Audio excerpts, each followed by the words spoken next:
I'm just fine. Doing good. Doing great. Get yourself in an operating position to travel. That's all it says.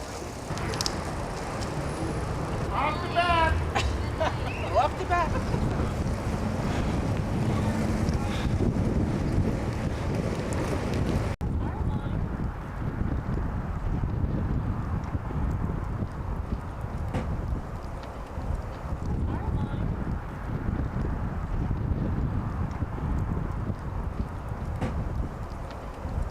When you're in traffic and you need to change lanes to maybe make a turn, or to go around a double parked vehicle, you have to scan back to see what's back there, so you just don't slide over and get run over by a truck or something.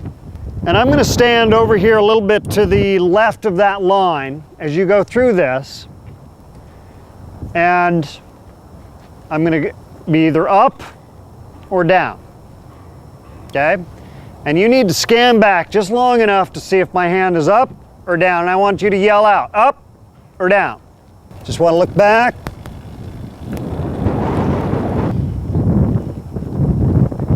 Up.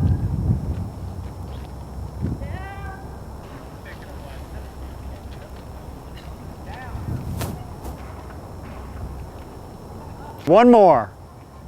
Okay, then you wait up at the top there for a second.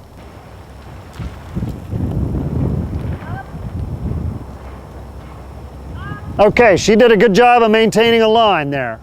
You're going to come right through this front gate right here. Your front wheel's going to be aiming right for this thing. And the way you dodge it is you give a sudden little jerk of your handlebar.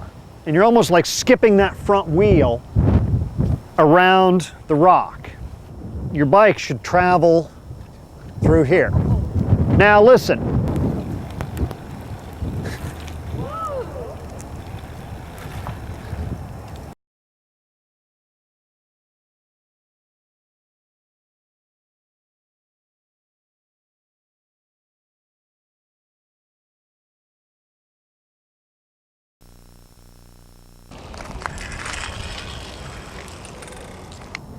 I want you to try and shift your weight back on the saddle. Stay on the seat, okay?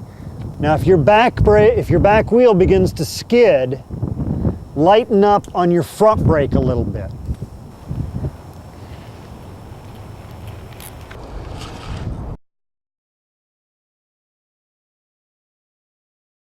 You don't have to have a collision with a car to get a serious head injury, okay?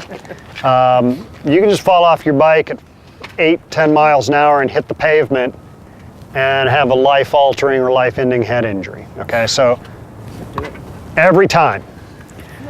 If you don't know what's the front side of your helmet, it's usually, the logo is usually there. And I've seen some people riding their bikes down the road, helmet backwards. Okay, don't do that, it won't protect you. Not to mention that people will do what you just did and laugh. Think, well, that's really silly.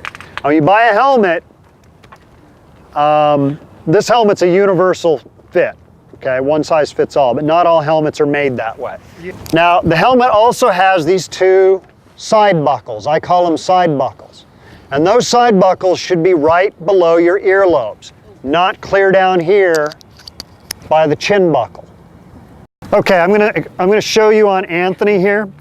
What this side buckle does is it helps adjust how tight the front strap and the back strap are, okay? So if your front strap is too loose and your back strap is too tight, your helmet's gonna end up doing this, all right? Or if that front strap is too tight, it's gonna end up doing this. Now, different helmets have different kind of buckles, but you want it right up there by your earlobes. Okay, now the side, the buckle part, kind of got to work on this here a little. First thing we're going to go through is just making sure that you have a bike that fits you. Okay, and this is kind of it's mainly a comfort issue, but it's also a safety issue. And for a road bike, a road racing bike like this one, you want about 1 inch of clearance between this top tube here and your crotch, 1 to 2 inches of clearance. But for a hybrid, you should have 2 to 3 inches of clearance between the top tube and your crotch. Now, if you have a mountain bike and you intend to ride off-road with that mountain bike, you should have more clearance. You should have like 3 to 4 inches. Okay, now for ladies' frames, you can't really do a standover test because the top tube drops very steeply. Okay, but don't raise the seat so high that you're straightening out your leg at the bottom of the pedal stroke.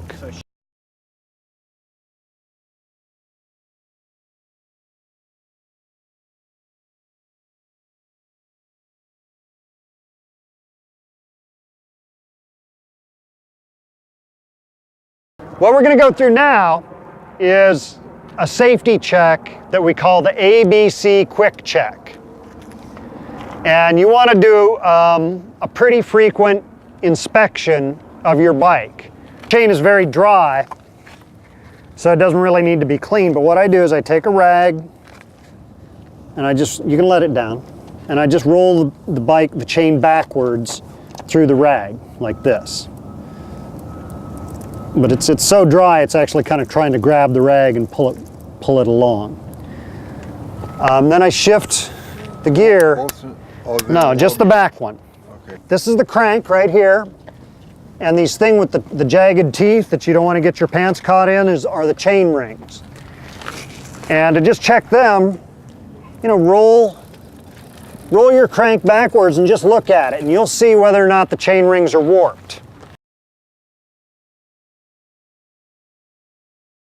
For example, if you're going to turn, signaling your turn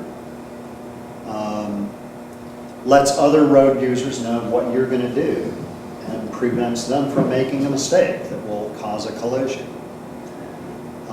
Maybe taking an entire width of a very narrow lane prevents somebody from trying to pass you in that lane.